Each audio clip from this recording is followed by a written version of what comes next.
Wanita ini diam-diam diperkosa oleh seorang pria selama setahun. Setiap hari dia dikasih obat bius. Pria itu akan peluk dia untuk tidur. Pada jam 4 pagi, dia akan bangun dan pergi. Tetapi wanita ini tidak tahu. Dia hanya merasa sangat capek setiap pagi saja. Sekaligus dia juga adalah orang selalu tidak ada rasa aman. Dalam rumah, dia selalu simpan barang dari pria seperti kaos kaki dan sepatu. Pada hari itu, dia keluar dan menemukan kunci dibuka. Ada juga jejak orang yang dulu tekan segel di atas. Berdasarkan indera keenam wanita, dia sudah menggantikan tas sandi kunci pintu. Pada malam, ketika pulang rumah, dia menemukan. Sangat aneh, penutup kunci pintu dibuka lagi. Kyung Min merasa sangat aneh. Baru mematikan lampu dan siap tidur, cerita horor datang. Tiba-tiba dia mendengar suara di luar pintu, ada orang sedang tekan kata sandi rumah. Dia hati-hati menurun tempat tidur. Memang ada orang di luar pintu. Membuat Kyung Min sangat takut dan diam. Tetapi tiba-tiba di luar diam saja. Melalui lubang di pintu, dia melihat keluar tetapi tidak ada siapa.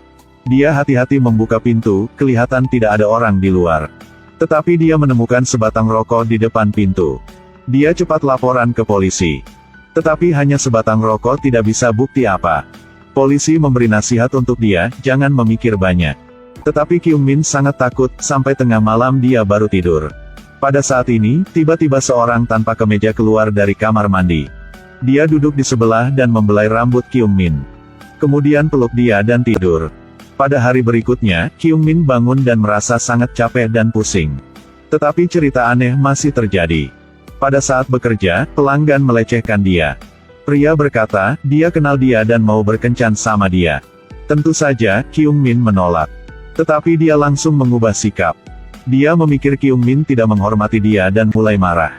Semua orang melihat dia. Pada saat ini, manajer bank membantu dia. Panggil securi mengantar pria itu keluar.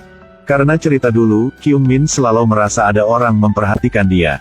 Ketika pulang, dia terus menetus melihat ke arah pintu. Karena dia selalu merasa ada orang. Pada malam itu, ketika dia tidur, tiba-tiba ada orang merangkak keluar dari bawah tempat tidur.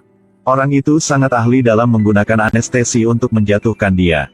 Kemudian dia santai dan tidur seperti pemilik rumah ini. Menggosok gigi, mandi dalam kamar mandi. Hati-hati kembali sikat gigi Kyung Min di tempat. Kemudian pasang alarm. Peluk Kyung Min dan tidur. Seperti itu, kesehatan Kyung Min semakin hari semakin berkurang. Pada malam itu, pada saat Kyung Min sedang menunggu bus, pria melecehkan muncul lagi. Dia menarik tangan Kyung Min dan mau mengantar dia pulang. Sangat beruntung, tiba-tiba manajer bank muncul. Dia mau memukul orang itu, tetapi Kyung Min telah mencegah. Kemudian, manajer bank mengantar Kyung Min pulang. Ketika dia masuk rumah, dia menemukan rumah dimatikan listrik. Tiba-tiba, ada ketukan di luar pintu. Kyung Min sangat takut, sebenarnya itu adalah manajer. Kyung Min lupa dompet di mobil. Manajer datang untuk kembali ke dia. Kelihatan rumah dia tidak ada listrik, manajer memperbaiki untuk dia. Sebelum pergi, manajer mau pinjam kamar mandi. Kyung Min masuk dan menyimpan semua barang dulu. Akibatnya, dia melihat tutup toilet dibuka. Setiap kali dia keluar, dia selalu menutup. Dia sangat takut, dan melihat manajer sedang mencuci tangan. Kyung Min bertanya manajer, mengapa Anda tahu nomor rumah saya? Manajer sedikit bingung, tidak menjawab pertanyaan dari Kyung Min. Kyung Min sangat takut, buru-buru berlari dan laporan polisi. Ketika polisi datang, baru membuka pintu saja, manajer dicekik dan digantung di gagang pintu. Oleh karena itu, Kyung Min ditangkap ke kantor polisi.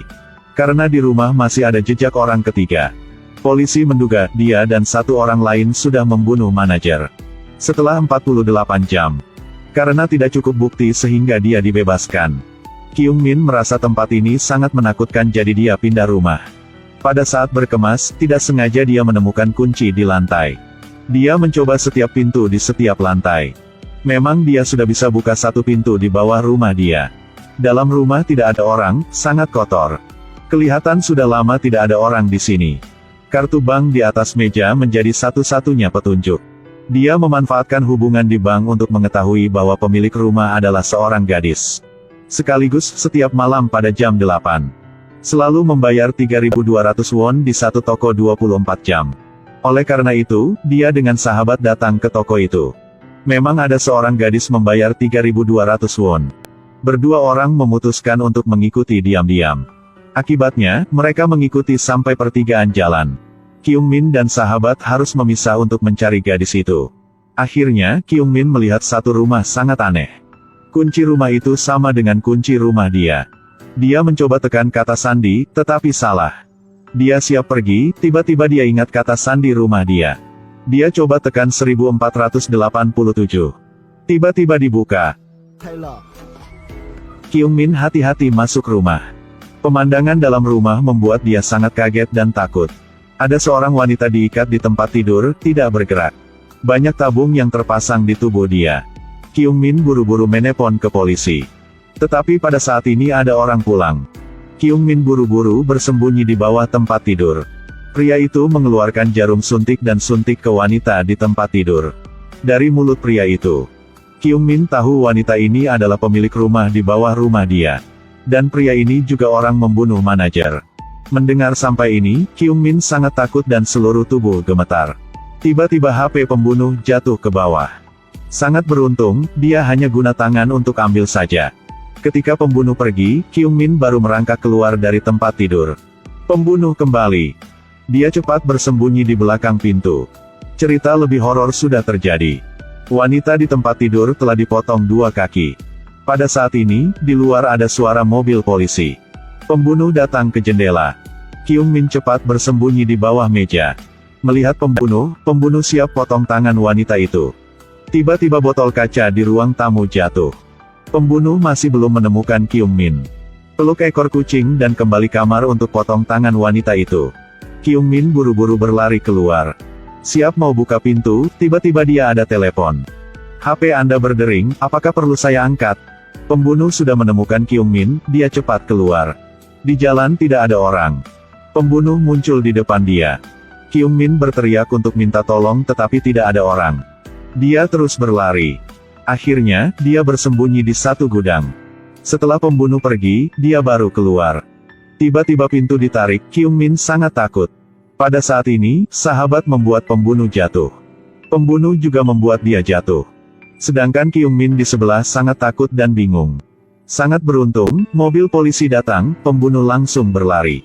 Polisi langsung menggeledah tempat kejadian perkara. Sangat cepat, mereka sudah melihat satu mayat di atap. Di tangan mayat itu ada satu kartu bisnis. Itu adalah kartu bisnis yang Kyungmin sudah memberi ke pria melecehkan itu. Polisi cepat tangkap pria melecehkan. Tetapi dia menolak, dia tidak membunuh orang. Sekaligus, dia berkata dia tidak bodoh ketika potong tangan orang lain. Polisi bertanya, saya tidak pernah bilang korban dipotong sampai meninggal. Bagaimana Anda tahu? Pria melecehkan bingung, seperti polisi sudah tahu apa. Tidak sengaja menyentuh jam tangan.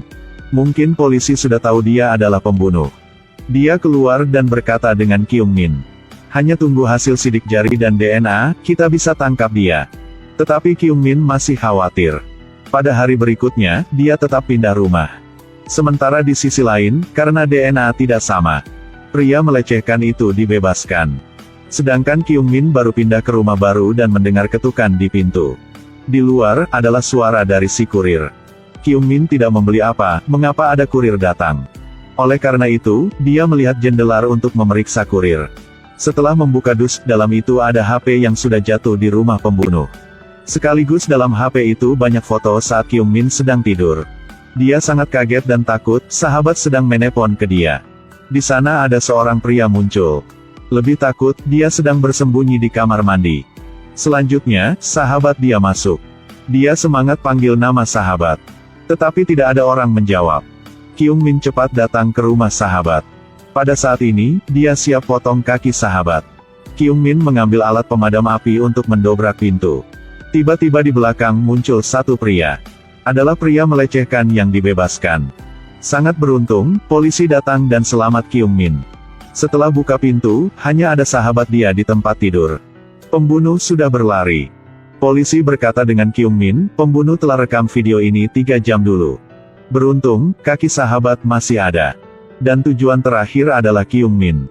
Untuk minta maaf tentang kesalahan dengan Kyungmin. Polisi sudah membeli kamera untuk dia.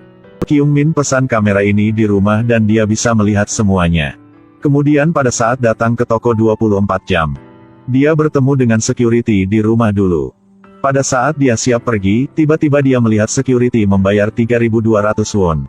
Kyung Min melihat kembali, tangan security juga memakai jam tangan. Dia buru-buru kembali rumah, pesan 5 kunci pintu. Pada saat ini, polisi telepon ke dia dan paksa dia di rumah saja, jangan keluar. Karena pria melecehkan bukan pembunuh. Sekaligus dia juga dibunuh. Kyung Min buka kamera dan menonton. Sebelum dia masuk rumah, ada seorang pria sudah masuk dulu.